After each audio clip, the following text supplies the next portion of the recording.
What if some of our most basic assumptions about health and fitness are mistaken? What if so much of what you are doing to be strong and flexible is hurting your health in the long run? This woman's strength is truly bone deep. She doesn't need muscle strength to carry these rocks because naturally aligned bones are doing the work. This man, were he to try carrying rocks on his head, would have to use straining muscles to do this, since he can't rely on aligned bones to help him. His strength is superficial and temporary, and will last only as long as he continues to work at it, over and over again.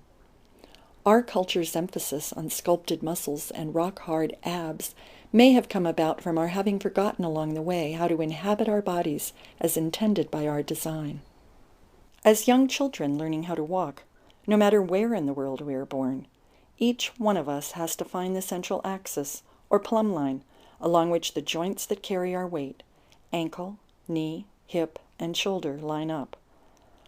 Although babies don't understand the details of what they're doing, once they have figured out how to stand and walk without falling down, their leg bones serve as vertical pillars.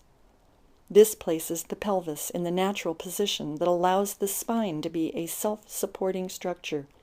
This support, whether we are sitting, standing, or bending, is designed to last a lifetime.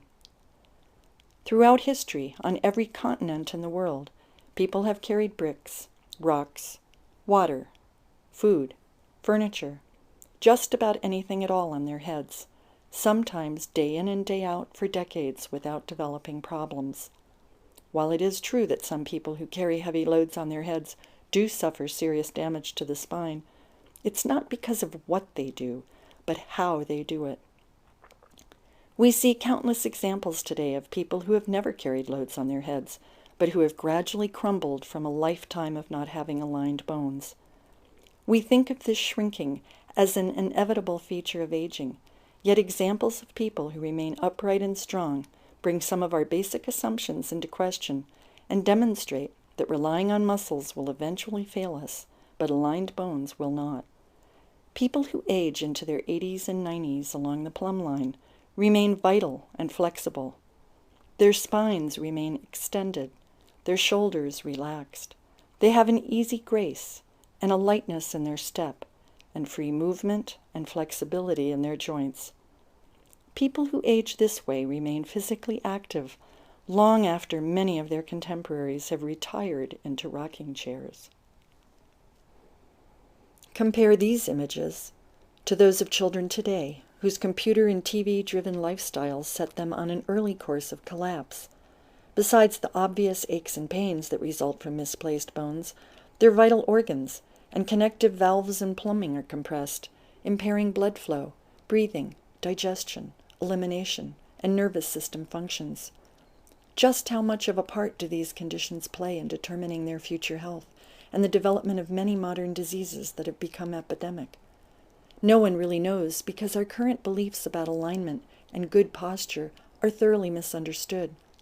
Certainly, were we to have the parts of our car engines so out of whack, we wouldn't be surprised if our cars broke down.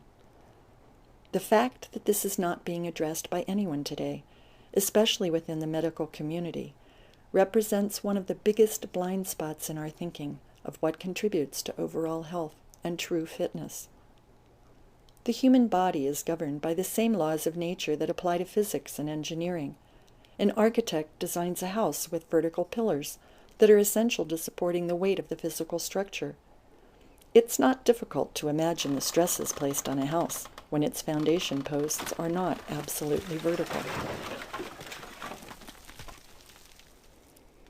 Welcome to the land of suck and tuck, where as an entire culture we are taught to tuck in the butt, suck in the belly, lift up the chest, and draw the shoulders back.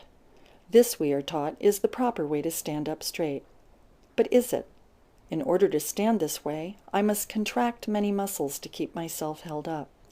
Not only does this shorten the back of my spine, squeeze my organs, tighten my diaphragm, and thus affect my breathing, it pulls my leg bones off the vertical line. When I let go of the muscle tension that is holding me up, I collapse, for I don't have aligned bones to support me.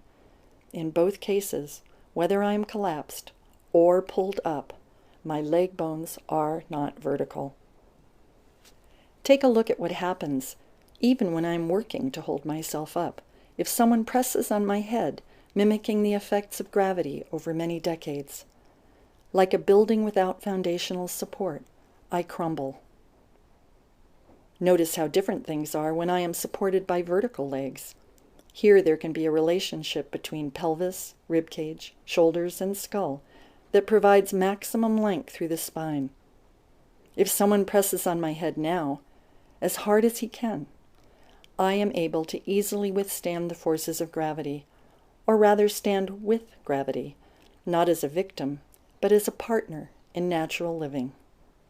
Knowing these facts causes me to change the way I exercise, the way I might practice yoga, lift a heavy box, or bend to tie my shoes. Over time, as I apply this awareness, my body gradually realigns itself. Here's the good news. Just about anyone can relearn, with a bit of practice, how to return to the natural design that brings us into physical alignment with an essential aspect of who we are as human beings. In this way, we become free to be genuinely strong, easily flexible, and comfortably healthy for the full length of our lives.